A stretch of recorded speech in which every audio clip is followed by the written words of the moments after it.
At the time of this story, Airbnb was heavily frowned upon by apartment complexes. Leasing offices were actively looking for reasons to shut people down. Property managers were watching closely.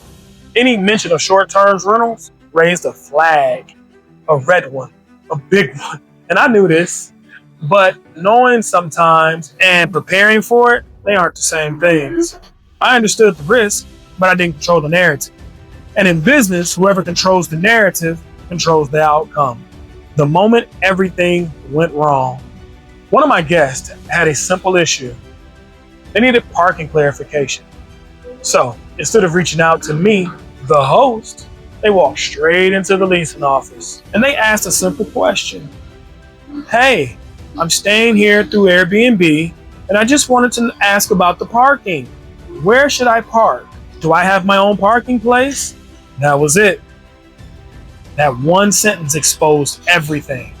From that moment forward, I was under the radar, under a heavy microscope, and you know what happened next. It wasn't long before I was evicted because having Airbnb was a lease violation. I was evicted not because of noise, not because of damage, but because guests were behaving badly, but because I failed to communicate. So here's the real mistake. And this is where I want you to lean in. The mistake wasn't the guest. The guest did exactly what they were supposed to do. They asked a question. The mistake was mine. I failed to communicate effectively and clearly who to contact, what not to do, and why discretion mattered. How communication should have flowed, I assumed guests would know better. But guests don't know your risk. They don't know your lease. They don't know your exposure. They only know their needs.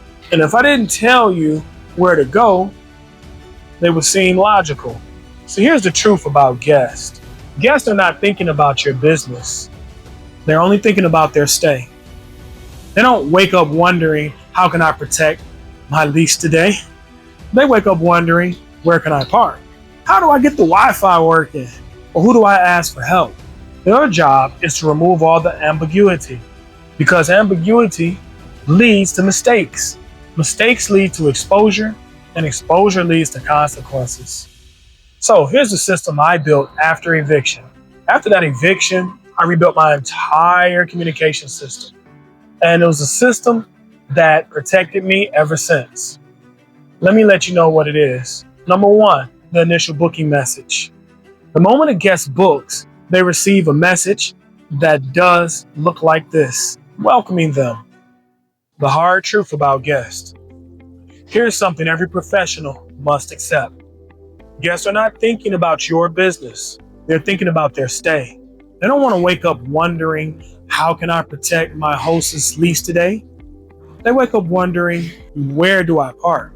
How do I get the Wi-Fi? And where do I ask and who do I ask for help? Your job is to remove all the ambiguity because ambiguity leads to mistakes. Mistakes lead to exposure. Exposure leads to consequences. The system I built after that eviction. After that eviction, I rebuilt my entire communication system. And this system has protected me ever since. Let me walk you through it. Number one, the initial booking message. The moment a guest books, they receive a message on three things. It welcomes them, it established me as the primary point of contact, and it sets expectations immediately, not later, not after the check-in, immediately. The message clearly tells them for anything, if you need parking access, amenity issues, contact me directly. Number two, the pre-arrival message. Before guests arrive, I send another message. This message indicates check-in instructions, parking details, Wi-Fi information, and a reminder list of all of the questions that guests ask. See, repetition is intentional. People don't always read clearly the first time. So the house rule in the unit guide inside the unit, I reinforce it again by email. Clear language, clear instructions, clear boundaries. No guessing. I explain now what to do, what not to do, who to contact, who not to contact, and why it matters. The template that changed everything. Let me give you an exact framework that works. I want you to imagine this is being calmly, professionally, and confident. Welcome. I am your host, and I am here to help you with anything you need during your stay. Now, the fastest service, please contact me directly with any questions regarding the property, parking, amenities, or building policies. I can resolve these things faster than the building management. My response is typically under 30 minutes, and I'm always happy to help. Notice what this does. It doesn't sound suspicious. It doesn't raise alarm. It doesn't mean Airbnb or rules or leases. It just basically positions you to solutions. Now, why this applies to every host. When you own your own property, you aren't just arbitrage. You don't have a leasing office. The leasing still applies because communication prevents misunderstandings, reproduces complaints, builds trust, improves revenues, protects your reputation. Clear communication isn't hiding. It's about leadership. I need you to understand something very clearly. Airbnb is not your business. Airbnb is the distribution channel for your business. Just like Amazon isn't the business, the products are. Just as Instagram isn't the business, the brand is. Just as Uber isn't the business, the fleet is. Airbnb is simply a platform that brings demand to supply. Your business is guest experience, systems, operations, risk management, cash flow, asset protection. When you understand this, then you can panic every time Airbnb changes the rules. You don't panic at all because platforms change, but businesses endure. The shift from income thinking to asset thinking. Most people ask the wrong questions. They ask, how much can I make per month? But that's the wrong question because it's incomplete. The better question is, what am I building? Are you building? Are you building a stressful job that depends on you? Or are you building a system that runs without you? That's what I prefer. Are you building a listing or a portfolio? Are you building a short-term cash business or a long-term freedom business?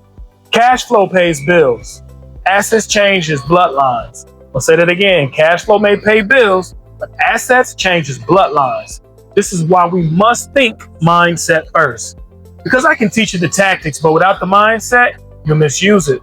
Your role as CEO.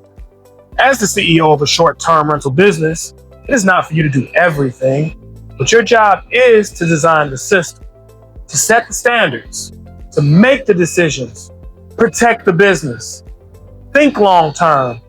You're not just hosting guests, you're managing. You're managing the risk. You're also managing your reputation as well as managing your capital while juggling operations and growth. Because one day you will scale. Now, once you step into this identity, everything shifts. You stop taking things personally. You stop reacting emotionally. You stop operating in survival mode so much. You start thinking of strategy. Let me close this lesson with this. Everything you build from this point forward will rise or fall on the identity you choose to form.